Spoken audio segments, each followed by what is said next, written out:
everyone, welcome and welcome back to Vedantu NEET Made Easy. I am your master teacher पूजा राय और आज के session में पढ़ेंगे part 2 kinematic equations.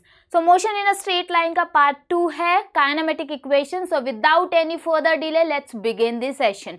सो session को शुरुआत करने से पहले I would like to tell you each and everyone कि पार्ट 1 अगर नहीं देखा है तो जाकर पार्ट 1 देखकर आइए, फिर पार्ट 2 को देखिएगा, बहुत बढ़िया लगेगा. वैसे इस सेशन में हम ऑल काइनेमेटिक इक्वेशंस लेने वाले हैं और इम्पॉर्टेंट ग्राफ्स पढ़ेंगे और उसके बाद कुछ क्विजेस करेंगे और आपको बोनस होमवर्क क्वेश्चंस भी मिलेगा. तो चलो फिर शुरू करते हैं. सो हैशटैग बेसिक से पढ़ेंगे, ठीक है जी. चलिए. सो लास्ट टाइम हमने शुरुआत कर दी थी motion in a straight line की, ठीक है. आज हम पढ़ेंगे काइनेमेटिक इक्वेशन, ठीक है. हम सबको पता है कि फर्स्ट काइनेमेटिक इक्वेशन बहुत सिंपल है, बट आया कैसे है उसका छोटा सा डेरिवेशन करते हैं यहाँ पे. तो चलिए जी यहाँ पे डेरिवेशंस करते हैं. तो ठीक है, देखिए. So for uniformly accelerated motion के लिए तो we can derive simple equation, right. Simple equation. Displacement को हम ले रहे हैं x, ठीक है. टाइम को हम ले रहे हैं t, ठीक है. ये सब डिफाइन करने की जरूरत है, ठीक है. इनिशियल वेलोसिटी को हमने ले लिया है v0 या फिर v0 कह सकते हो आप, ठीक है. और फाइनल को हम vf से कंसीडर कर रहे हैं या फिर हम प्रेजेंट कर रहे हैं. एक्सीलरेशन को हम प्रेजेंट कर रहे हैं a से, ठीक है. कोई बड़ी बात नहीं है, ठीक है. अब हमें पता है कि on the definition of average acceleration, average acceleration का हमने क्या किया था कि that is final velocity minus initial velocity, final time minus initial time. यही था ना एवरेज एक्सीलरेशन. तो इस इक्वेशन से हमें ये इक्वेशन पता है, ठीक है. ये अपना इक्वेशन है, ठीक है. अब इसी को सिंप्लीफाई कीजिएगा और आपको मिल जाएगा. देखिए क्रॉस मल्टीप्लिकेशन कर लीजिएगा, ठीक है. क्रॉस मल्टीप्लिकेशन कर लीजिए तो आपको मिल जाएगा v equals to v0 plus AT और यही है अपना इक्वेशन 1, ठीक है. यही है मोशन इक्वेशन 1, ठीक है, या फिर काइनेमेटिक इक्वेशन 1. इतना ही सिंपल था. इसी तरीके से आपको डिराइव करना है और इक्वेशन नंबर 1 को लेकर आना है. बाय द वे इसका एप्लीकेशंस न्यूमेरिकल्स में बहुत ज़्यादा होता है, ठीक है. इस पे बेस्ड न्यूमेरिकल भी करेंगे, डोंट वरी, ठीक है. सो आई होप सभी को समझ में आया होगा कि इक्वेशन नंबर 1 क्या था. इक्वेशन 1 क्या है? That is v equals to v0 plus AT. इसे और लिखने का एक तरीका है कि v equals to u plus AT, ठीक है. तो आपकी मर्जी, आप जैसे भी लिखो, ये कंप्लीटली आपकी मर्जी है, आप जिस तरीके से लिख लो, ठीक है. ये हो जाएगा u initial velocity, final velocity AT, ठीक है. चलिए अब सेकेंड इक्वेशन करते हैं, ठीक है. चलिए जी. सो सेकेंड इक्वेशन यहाँ पे है अपने पास, ठीक है जी, यहाँ पे आ गए, ठीक है. अब वेलोसिटी टाइम ग्राफ से इस इक्वेशन को हम फाइंड करेंगे, ठीक है. तो वेलोसिटी टाइम ग्राफ, देखो ये वेलोसिटी टाइम ग्राफ अपने पास, ठीक है. और हमने क्या करना है, from the graph equation for displacement of a particle, ठीक है. इक्वेशन फॉर, देखिए 2 पार्ट्स में डिवाइडेड है, ये 1 पार्ट है, ये दूसरा पार्ट है, ठीक है. अब क्या किया है, जो अपना डिस्प्लेसमेंट है, तो बेसिकली जो अपना डिस्प्लेसमेंट है it's a plus of the area of a triangle ABC plus area of a rectangle, ठीक है, दैट इज ACDO, ठीक है. ACDO, ठीक है. अब इसे यहाँ पे देखिएगा, ठीक है. दैट एरिया ऑफ ट्रायंगल क्या होता है, half base into height, right. Half base into height. So half हमने एज इट इज लिख दिया, ठीक है. और इसका हाइट देखो क्या है, v0 माइनस v0, ये हमने यहाँ पे लिख लिया. और इसका बेस क्या है, t, ये t है तो मतलब ये भी t है, तो हमने यहाँ पे लिख लिया, ठीक है. अब बात आती है रेक्टेंगल की हियर. तो यहाँ पे क्या है, यहाँ पे v0, see this is the v0 and t, length into breadth, ठीक है. यहाँ पे हमने कर लिया, ये है इक्वेशन 1, ठीक है. बट हमें पता है कि v minus v naught equals to AT, acceleration, average acceleration के इक्वेशन से v minus v naught divided by t minus t naught. ठीक है, इसको आप अगर मॉडिफाई करोगे तो AT equals to v minus v naught होगा। ठीक है, तो AT equals to v minus v naught होगा जी। ठीक है, तो हम क्या कर लेंगे, इसकी जगह पे AT पुट करेंगे। सो AT हमने जैसे ही पुट किया तो TT का क्या हो जाएगा, स्क्वायर। तो हमारा ये इक्वेशन क्या हो जाएगा, x equals to half AT square plus v naught t. ठीक है, रीअरेंज कर लीजिए, रीअरेंज कर लीजिए, x equals to u v naught t plus half AT square, या फिर इसे आप इस फॉर्म में भी लिख सकते हैं, x equals to u t plus half AT square, right. This is the equation number 2, या फिर s equals to u t plus half AT square. Simple है ना। चलिए थर्ड करते हैं जी, थर्ड। तो थर्ड पे हम यहाँ पहुँच गए हैं। अब थर्ड इक्वेशन कैसे आपने फाइंड करनी है। ठीक है, अब हमें पता है कि डिस्प्लेसमेंट क्या होता है, initial velocity plus final velocity divided by 2 into time. ठीक है, तो अब हमने अगर कंसीडर कर लिया है initial velocity u plus final velocity v 2 into time, ये हमारा डिस्प्लेसमेंट है। ठीक है, अब from first equation, equation number 1 क्या था, v equals to u plus AT। ठीक है, ये अपना क्या है, इक्वेशन नंबर 1 है। ठीक है, यहाँ से थोड़ा सा रीअरेंज करोगे तो v minus u equals to AT हो जाएगा। ठीक है, t की वैल्यू आ जाएगी v minus you divided by a। ठीक है, t का वैल्यू आ गया। अब आपने क्या करना है, ठीक है, अब इक्वेशन नंबर जो हमने बनाया था डिस्प्लेसमेंट, उसमें पुट कर दीजिए। ठीक है, so putting the value in displacement, time की वैल्यू यहाँ पे पुट कर दीजिए v minus you by a। ठीक है, ये इक्वेशन आ गया अपने पास। अभी खत्म नहीं हुआ है, अभी बाकी है। ठीक है, इसे थोड़ा सा कैलकुलेशन कीजिए। ठीक है, मल्टीप्लाई कीजिएगा, यू स्क्वायर जो भी कैंसिल होगा कैंसिल हो जाएगा, 2a ये बन जाएगा। ठीक है, और थर्ड इक्वेशन अपना क्या है, देखो ये यहाँ पे मल्टीप्लाई हुआ। ठीक है, डिवाइडेड बाय 1 ले लीजिए, यहाँ पे क्रॉस मल्टीप्लिकेशन कीजिए, 2as equals to v square minus u square. Simply आप लिख लीजिएगा यहाँ पे, that is v square minus u square equals to 2as। ठीक है, this is the third equation. So ये रहा अपना 3 equations, right, kinematic equation 3 equation. तो पहला आपने पढ़ा, ठीक है, सो पहले आपने यहाँ पे पढ़ा that is v equals to u naught plus AT, ये अपना इक्वेशन नंबर 1 था। ठीक है, एंड इक्वेशन नंबर 2 कहाँ है, यहाँ पर है। ठीक है, x equals to u t plus half AT square. ठीक है, एंड थर्ड इक्वेशन अपने पास है दैट इज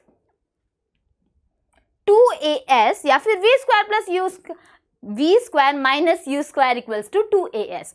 और ये 3 इक्वेशन बहुत ज़्यादा इंपॉर्टेंट है। इन सारे की एप्लीकेशंस आपको जब भी आप न्यूमेरिकल करेंगे उसमें आपको यूज़ होगा, चाहे वो नीट एग्जाम हो चाहे वो बोर्ड एग्जाम हो। चलिए जी, तो आई होप सभी को ये समझ में आया होगा कि इक्वेशंस कैसे आए, उसकी डेरिवेशंस कैसे करने हैं, या फिर उसके बिहाइंड का कॉन्सेप्ट क्या था। बाय द वे, इस इक्वेशन को आप बाय हार्ट कर सकते हो। वैसे बाय हार्ट करने की चीज़ नहीं है, आपको देखकर ही पता लग जाएगा, क्योंकि अब तक आप फिजिक्स पढ़ रहे हो तो काइनेमेटिक इक्वेशन आपके लिए नया चीज़ नहीं है। अगर नया चीज़ भी है तो आज आप अच्छे से इसे रिवाइज कर लीजिएगा, लिख कर रिवाइज कीजिएगा। ठीक है जी, चले आगे बढ़े। ठीक है, अब रिलेटिव वेलोसिटी क्या होती है, रिलेटिव वेलोसिटी। ठीक है, सो रिलेटिव वेलोसिटी बेसिकली होता क्या है, that is how to find velocity and displacement with respect to a। ठीक है, अब देखो velocity of this car va, ठीक है, a कार है और b कार है। ठीक है, सो किसके रिस्पेक्ट में किसकी वेलोसिटी आप मेजर कर रहे हो। जैसे एक एग्जांपल ले लेते हैं कि आप बाहर आप बस स्टैंड है, आप बस स्टैंड पे बैठे हो और बस आई, आपका दोस्त उसमें बैठकर निकल गया। ठीक है, so according to with respect to you, your friend, he is in a motion, ठीक है, he is in a motion with respect to you, क्योंकि आप रेस्ट पे बैठे हो और आपका फ्रेंड बस में बैठकर जा रहा है, ठीक है, बट उस बस में बैठे बहुत सारे लोग हैं, उनसे with respect to that other person आपका जो फ्रेंड है वो रेस्ट पे है, राइट। तो यही होता है रिलेटिव वेलोसिटी, जब हम किसी को रेस्पेक्ट में रख के किसी और का वेलोसिटी मेजर करते हैं, ठीक है। आई होप सभी को समझा होगा। तो with respect to the velocity of A with respect to B, ठीक है, यही होता है रिलेटिव वेलोसिटी। इस पर क्वेश्चंस मिलेंगे बट इतना हार्ड नहीं होगा, ठीक है। चलिए आगे बढ़े, ठीक है। अब कुछ इंपॉर्टेंट ग्राफ्स पढ़ लेते हैं। इन ग्राफ को देखते ही आपको पता लग जाना चाहिए कि कौन से ग्राफ है और क्या पूछ रहा है, ठीक है। तो ये कुछ इंपॉर्टेंट ग्राफ्स मैं आप सभी को लेकर आई हूं यहाँ पे, ठीक है। अब देखिए displacement time graph, displacement time graph, ठीक है। जब ऑब्जेक्ट एट अ रेस्ट पे रहेगा, ऑब्जेक्ट मूव नहीं कर रहा है, एट अ रेस्ट पे है, तो हमेशा डिस्प्लेसमेंट टाइम ग्राफ इस तरीके से होगा, कांस्टेंट, कांस्टेंट, ठीक है। जब वेलोसिटी क्या हो, uniform velocity, equal interval, equal distance in equal interval of time, मैंने कहा था ना, equal interval, sorry equal distance in equal interval of time, ठीक है। तो आपको डिस्प्लेसमेंट टाइम ग्राफ कैसे मिलेगा, straight line, s equals to ut, ठीक है। एंड जब एक्सेलरेशन कांस्टेंट एक्सेलरेशन हो, कांस्टेंट एक्सेलरेशन हो, ठीक है, तब डिस्प्लेसमेंट टाइम ग्राफ कैसा होगा, कर्व, ठीक है, s equals to half at square, half at square, ये, ठीक है। आई होप ये तीनों ग्राफ आपको अच्छे से समझ रहे हैं, रेस्ट पे, यूनिफॉर्म वेलोसिटी पे, constant acceleration, displacement time graph, ठीक है जी। चलिए आगे बढ़े, ठीक है। अब डिस्प्लेसमेंट टाइम ग्राफ में जब कांस्टेंट रिटार्डेशन, पहली बात तो आपको बताना है कि रिटार्डेशन है क्या, negative acceleration, right, negative acceleration, constant retardation, constant negative acceleration, उसका ग्राफ अगेन कर्व होगा, बट जो स्लोप होगा दैट इज नेगेटिव होगा, देख रहे हो ना, नेगेटिव होगा, ठीक है। अब इनफाइनाइट वेलोसिटी है, वेलोसिटी पता ही नहीं है, इनफाइनाइट चला गया है, ठीक है। इस केस में क्या होना है, डिस्प्लेसमेंट टाइम ग्राफ ऐसे एक स्ट्रेट लाइन आपको मिलनी है एंड जो s की वैल्यू होगी इन्फिनिटी, ठीक है। ये बहुत इंपॉर्टेंट ग्राफ है, ठीक है, बहुत बढ़िया से आपने कर लेना, बोर्ड में बहुत ज़्यादा इंपॉर्टेंट है, नीट में भी होगा इंपॉर्टेंट क्योंकि मेरे पास क्वेश्चन है इस पे, ठीक है। चलिए अब कुछ और इंपॉर्टेंट ग्राफ पढ़ते हैं, ठीक है। अब वेलोसिटी टाइम ग्राफ, अभी तो डिस्प्लेसमेंट टाइम ग्राफ आप पढ़ रहे थे, वेलोसिटी टाइम ग्राफ क्या है, ठीक है। तो यहाँ पे आप देखिएगा जब कांस्टेंट वेलोसिटी हो ना तो ऐसा ग्राफ आएगा, ठीक है। ऑब्जेक्ट स्टिल हो, रेस्ट पे हो, तभी भी तो सेम था वेलोसिटी टाइम ग्राफ में, कांस्टेंट वेलोसिटी, राइट। नाउ यहाँ पे देखिए जब कांस्टेंट एक्सीलरेशन होगा तो वेलोसिटी टाइम ग्राफ क्या होगा, स्ट्रेट लाइन ग्राफ, ठीक है, and v equals to at, ठीक है जी। एंड कांस्टेंट रिटार्डेशन होगा वेलोसिटी टाइम ग्राफ में तो क्या होगा, यहाँ पे उल्टा नेगेटिव जा रहा है, नॉट दिस वे, नेगेटिव, ठीक है, ये होगा कांस्टेंट रिटार्डेशन, ठीक है। चलिए तो आगे बढ़ते हैं, ठीक है। और इंक्रीजिंग एक्सेलरेशन है, पॉजिटिव एक्सेलरेशन है, तो अपना ग्राफ यही होगा, ठीक है, ऐसे कर्व बनाएगा, ठीक है, वेलोसिटी टाइम ग्राफ में, ठीक है। तो आई होप सभी को समझ रहा होगा। आगे बढ़ें, ठीक है, वो तो वेलोसिटी टाइम ग्राफ था, हमने पहले डिस्प्लेसमेंट टाइम ग्राफ देखा, फिर वेलोसिटी टाइम ग्राफ देखा, अब हम देख रहे हैं एक्सेलरेशन टाइम ग्राफ, ठीक है। बिल्कुल बढ़िया से नोट कर लीजिएगा, बाकी इसके नोट्स आपको टेलीग्राम पे मिलेंगे, तो टेलीग्राम को ज्वाइन कर लीजिएगा ताकि कोई दिक्कत ना आए, ठीक है। चलिए, सो एक्सेलरेशन टाइम ग्राफ, अगर कांस्टेंट एक्सेलरेशन है फिर से वही होना है, ठीक है। कांस्टेंट इंक्रीजिंग एक्सेलरेशन है तो आपको मिलेगा straight line a equals to kt, ठीक है, k होना है कांस्टेंट, एंड कांस्टेंट डिक्रीजिंग होगा डिक्रीज में, ठीक है, तब आपने मिलना है दिस वे ग्राफ, ठीक है। सो आई होप सभी को समझता होगा, ये है थीटा एंगल, ठीक है। सो कांस्टेंट डिक्रीजिंग में आउटसाइड होगा, इंक्रीजिंग में इनसाइड होगा, ठीक है। चलिए आगे बढ़े, ठीक है।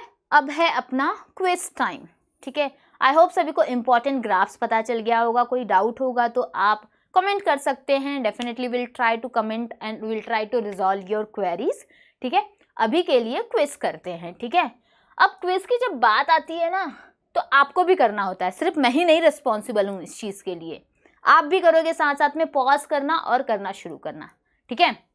चलिए जी, तो अब देखिए, a ball thrown vertically upwards with velocity 20 metre per second from top of the multi storey, okay, building and height of the point from the where the ball is 25 metre, ठीक है। एंड हमने find करना है how long will be before the ball hits to the ground, how long before it hits to the ground, ठीक है। And जी की value दे दी गई है 10 मीटर पर सेकेंड। चलिए जी, सॉल्व कैसे करते हैं वो देख लेते हैं, ठीक है। अब देखो, इसने कहा क्या है कि टाइम, पहले तो हमने फाइंड करना है, पहले तो वो बोला है कि जैसे ही हिट करता है उसका टाइम हमें निकालना है, बट हमें पहले देखना है कि मैक्सिमम हाइट क्या है, ठीक है। पहली बात, जो टाइम है, किसी भी बॉल को हिट किया, ठीक है, ये है बॉल, इसको अपवर्ड डायरेक्शन में हिट किया, so maximum height, max height, ठीक है। तो यहाँ से यहाँ तक जाने के लिए कौन सा टाइम था, पहले वो फाइंड हमने करना है, तभी तो वापस आएगा यहाँ पे, तभी तो हिट करेगा, ठीक है। पहले मैक्सिमम हाइट का देखते हैं, तो ठीक है। अब देखो यहाँ पे अपना 0 दैट इज फाइनल वेलोसिटी का, क्योंकि वहां पे आके रेस्ट हो गया, रेस्ट पे हो गया, ठीक है। एंड ये क्या है, अपना 20 मीटर हाइट्स दे दिया था, और ये -10 हमने क्यों लिया एक्सेलरेशन की वैल्यू, क्योंकि अपवर्ड जा रहा है, तो नेगेटिव एक्सेलरेशन, तो जी की value 10 metre per second square दिया था, ठीक है। तो हमने क्या लिख लिया, ए की वैल्यू -10, ठीक है, और t हमारे पास आ गया 2 सेकेंड्स, राइट। ये हमारा मैक्सिमम हाइट का टाइम हो गया जब this ball reaches here at a max height, तो टाइम कितना लगा, 2 सेकेंड का, ठीक है। अब सेकेंड इक्वेशन अपने पास कौन सा है काइनेमेटिक में, that is s equals to ut plus half at square, half को इन्होंने 0.5 में लिख लिया, ठीक है। इनिशियल जो वेलोसिटी था 20, ठीक है, t अपने पास 2 सेकेंड्स आ गया है, ठीक है, 0.5 एज इट इज लिख लीजिएगा, a अपने पास -10 है क्योंकि अपवर्ड डायरेक्शन में जा रहा है, ठीक है, t अपने पास है 2 स्क्वायर। सो हमारा डिस्प्लेसमेंट s की वैल्यू वी गॉट 20 मीटर, ठीक है, और उन्होंने बता रखा था, यहाँ पे देखिए 25 metre where ball, so 25 plus 20 कितना हो गया, मैक्सिमम हाइट अपना कितना है 45 मीटर, मैक्सिमम हाइट है 45 मीटर। तो आपने क्या करना है, सेकेंड इक्वेशन में पुट कीजिए, ठीक है। सो मैक्सिमम हाइट 45, अब यहाँ पे देखो इनिशियल वेलोसिटी 0 है, एंड 0 है, मतलब ये पूरा टर्म 0 हो गया, 0.5 as it is, and a जो है 10, क्योंकि अब नीचे की साइड आ रहा है ना, बिफोर हिट्स, ठीक है, सेम वे, तो 10 एंड t स्क्वायर। सो इस टाइम हमारा t जो 3 है, दैट इज, मतलब t जो है हिट करने में, नीचे आने में, दैट इज 3 सेकेंड। सो पूरा टोटल टाइम अपने पास कितना लगा, पहले का 2, ठीक है, and total time, and this one is 3, so it takes 5 seconds, ठीक है, before hits the ground, total time कितना हुआ 5 सेकेंड, ठीक है। आई होप सभी को समझा होगा, तो नोट कर लीजिएगा, कोई डाउट होगा तो कमेंट कर दीजिएगा, will definitely try to reach. So this is one of the other method, ठीक है, one of the other method, इस तरीके से भी आप कर सकते हो, बट वो अप्रोच मुझे ज़्यादा इजी लगा, इसलिए मैंने वो आपको बता दिया, ठीक है। तो ये भी आपको PDF तो मिल ही जाएगा, तो आप इस मेथड से भी कर सकना, ठीक है, कर लीजिएगा। चलिए आगे बढ़े। अब दूसरा देखो क्या है, a car moving along a straight highway with speed of 126 km per hour is brought to stop within distance 200 meter. What is the retardation of the car? Negative acceleration के बारे में बात हो रही है, नेगेटिव एक्सेलरेशन, ठीक है. And assumed uniform and how long does it take car to stop, ठीक है, कितना टाइम लेता है कार स्टॉप होने के लिए, ठीक है. चलिए तो सॉल्व करते हैं यहाँ पे. अब देखिए, अब उन्होंने पहले ही बोल दिया है कि जो इनिशियल वेलोसिटी है that is 126 kilometre per hour, ठीक है. किलोमीटर में है तो आपने मीटर पर सेकेंड में कन्वर्ट करना है, 5/18 कर दीजिए, ठीक है, और जो भी आए वही आपका मीटर पर सेकेंड में है, ठीक है. किलोमीटर पर आवर से आपको मीटर पर सेकेंड में कन्वर्ट करना है, तो अपना आ गया है यहाँ पे 35 मीटर पर सेकेंड, ठीक है. अब जो हमारा सेकेंड इक्वेशन है यहाँ पे एस की वैल्यू, सॉरी जो अपना डिस्टेंस है वो दे दिया है 200 मीटर एंड अपना फाइनल वेलोसिटी यहाँ पे 0 है, ठीक है, क्योंकि फाइनल पे आके तो रुक जाएगा, ठीक है. फाइनल पे आके when the car is stopped वहां तो रुक जाएगा, ठीक है. नाउ अब अपना ये इक्वेशन नंबर 3 जो अभी जस्ट हमने उसको डिराइव किया, v² minus q square equals to 2as, ठीक है. अब फाइनल वेलोसिटी तो अपना 0 है, दिस इज 0, ठीक है. अब ये u स्क्वायर अपना कितना है 35 मीटर पर सेकेंड, गलती से ये मत पुट कर दीजिएगा, ठीक है, ये हमने कर दिया, ठीक है. And 2 as it is, a की वैल्यू हमें नहीं पता, नेगेटिव रिटार्डेशन हमें करना है, फाइंड आउट करना है, एंड s की वैल्यू 200 है. थोड़ा तोड़ो मड़ोड़ो जैसे भी करो उसको सिंप्लीफाई कीजिएगा और आपको a की वैल्यू मिल जाएगी, क्योंकि हमें नेगेटिव करना है, that's why we putted here negative, ठीक है. तो यहाँ पे नेगेटिव भी आ रहा है तो नेगेटिव आ जाएगा, that is -3.06 metre per second, ठीक है. अब देखो ये रिटार्डेशन आ गया जिसकी वो बात कर रहा था. अब हमें बताना है कि वो रुका कब, कितने टाइम पे रुका, ठीक है.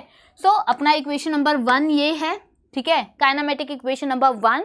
तो यहाँ पे देखो जैसे ही थोड़ा सा सिंप्लीफाई करोगे तो हमें t फाइंड करना है, तो v minus you divided by a आ जाएगा, राइट. अब देखिएगा फाइनल वेलोसिटी तो 0 ही है, 0 कर दिया, ठीक है. u जो है 35, राइट, एंड एक्सेलरेशन अभी मिला माइनस में, ठीक है. तो अब जैसे देखो ये माइनस माइनस तो यहीं से कैंसिल हो जानी है, ठीक है, और आपको मिल जाएगा 11.4 सेकेंड. इतने टाइम पे कार स्टॉप्स, ठीक है, इतने टाइम पे कार क्या हो गई, स्टॉप. सो आई होप सभी को समझा होगा. कोई डाउट होगा तो कमेंट बॉक्स हमेशा आपके लिए ओपन है, आप वहाँ पे जाके अपने क्वेरीज को लिख सकते हो, ठीक है जी. तो ये था अपने 2 quizzes which is depends on kinematic equations, ठीक है. अब एक आने वाला है बोनस क्वेश्चन जो आपको होमवर्क में मिल रहा है, ठीक है. तो देखिएगा, look at the graph A to D, देखिएगा A B C D, ठीक है, and state the reason which this cannot be possibly represent one dimension motion of a particle. कौन सा ऐसा ग्राफ है जो 1 डायमेंशनल मोशन पार्टिकल के लिए नहीं रिप्रेजेंट होगा और उसके रीजन, ठीक है. तो आप अपने आंसर्स कमेंट बॉक्स में A B C D के तौर पे दे दीजिएगा. अगर आपको लिखना है उसके रीजन भी तो आप रीजन भी लिख सकते हो. तो आज के लिए तो हम डन कर चुके हैं, ठीक है. तो हमने शुरुआत करी थी किससे, हमने शुरुआत की थी काइनेमेटिक इक्वेशन से. इक्वेशन नंबर 1 2 3 हमने पढ़ा, उसके बाद इंपॉर्टेंट ग्राफ्स पढ़े, रिलेटिव वेलोसिटी के बारे में थोड़ा सा जाना हमने, ठीक है. उसके बाद क्विजेस करे, आई मीन MCQs किए और आपको bonus question as a homework मिला. और होमवर्क का आप ज़रूर सॉल्व करना और उसके आंसर कमेंट बॉक्स में ज़रूर देना, ठीक है. तब तक के लिए इस चैनल को आप सब्सक्राइब कर सकते हो for your one stop solution. और मैं day to day daily community post करती हूँ और इस बेसिकली सेशन का PPT या फिर नोट आपको मिल जाएगा टेलीग्राम चैनल पे. तो चैनल को ज्वाइन करके आप वहाँ से नोट्स को डाउनलोड कर सकते हो. डेली कम्युनिटी पोस्ट हो रही है PYQs, वहाँ जाके आप आंसर्स कर सकते हो. और फिर मिलते हैं नेक्स्ट सेक्शन में पार्ट 3 के साथ, motion in a straight line. So bye bye everyone, take care. तब तक के लिए अपना ख्याल रखिए, बाय.